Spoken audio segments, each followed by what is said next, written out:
Okay, TBH Labs ကနေကြိုဆိုပါရစေကျွန်တော်ဒီနေ့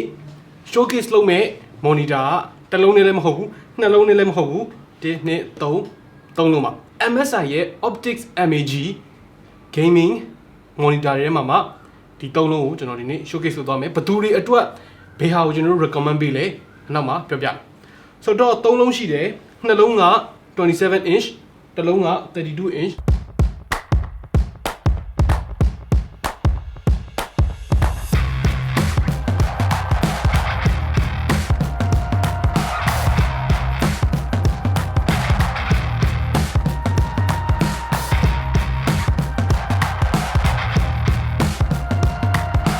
ဆိုတော့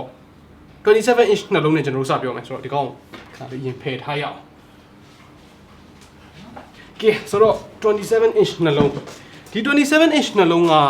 တော်တော်တူတယ်ဆိုတော့ model ကနှစ်ခု Optics MAG 271 CQR ရဲ့271 CR ရဲ့ဘာကွာလဲဆိုတော့တစ်ခုပဲတော့ကွာတာပါเนาะတစ်လုံးက Full HD တစ်လုံးက QHD 271 CQR ကတော့ပုံမြင့်တယ်ဒီကောင်က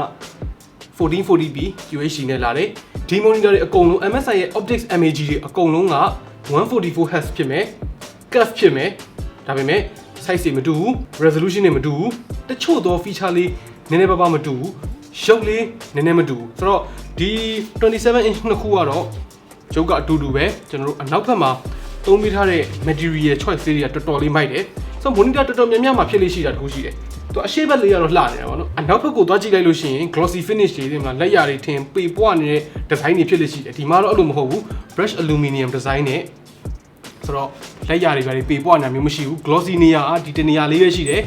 အဲ့နေရာ glossy လုပ်ပေးထားတာလည်းမိုက်တယ်ဘာဖြစ်လို့လဲဆိုတော့အဲ့နေရာမှာ MSI ရဲ့ Mystic RGB lighting တွေပါတယ်ဆိုတော့အဲ့ Mystic RGB lighting တွေကိုကျွန်တော်တို့ software ထဲမှာတွားပြီးတော့ tune လုပ်လို့ရတယ် static ထားမလား breathing ထားမလားဒါမှမဟုတ်ကျွန်တော်အကြိုက်ဆုံး feature တစ်ခုအနေနဲ့ကgaming echo လို့ခေါ်တဲ့မှုတ်ထားမလားပေါ့နော် gaming echo ဆိုတာဘယ်လိုလုပ်ပြရလဲဆိုတော့ကို PC ကနေပြီးတော့အခုထွက်နေတဲ့အတန်ပေါ့အဲ့အတန်ပေါ်မှာမူတည်ပြီးတော့ဒီအနောက်က lighting ကလိုက်ပြီးတော့ကစားပေးမှာဆိုတော့ explosion ဘုံတိုင်းဂုံကွမ်းနေဖြစ်လို့ရှိရင်မီးရတဲ့ lighting ပဲစိုက်စီတော့ဆိုတော့ဒီ monitor တွေအကုန်လုံးမှာ build quality ကတော့တော်တော်လေးမိုက်တယ် stand တွေကလုံးဝ metal stand တွေခိုင်မာရှိတယ်တောင်းတင်းရှိတယ်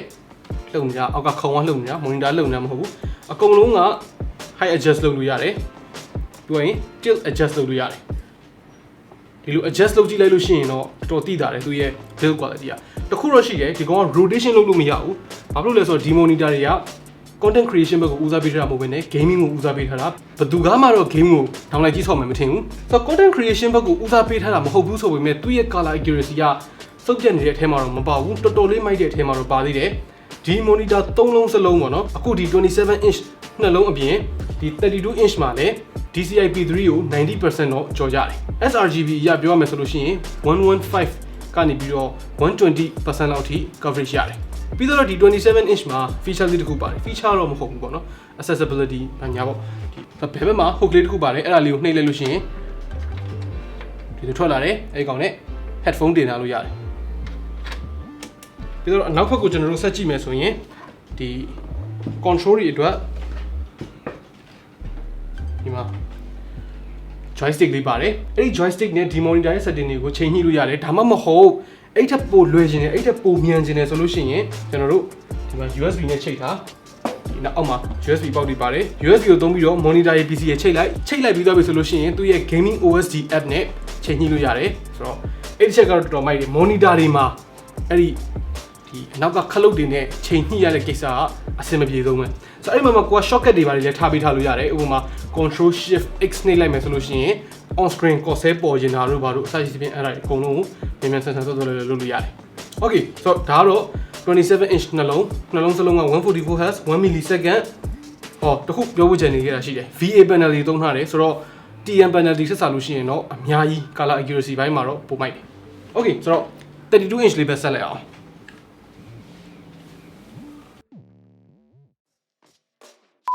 Okay ဆိုတော့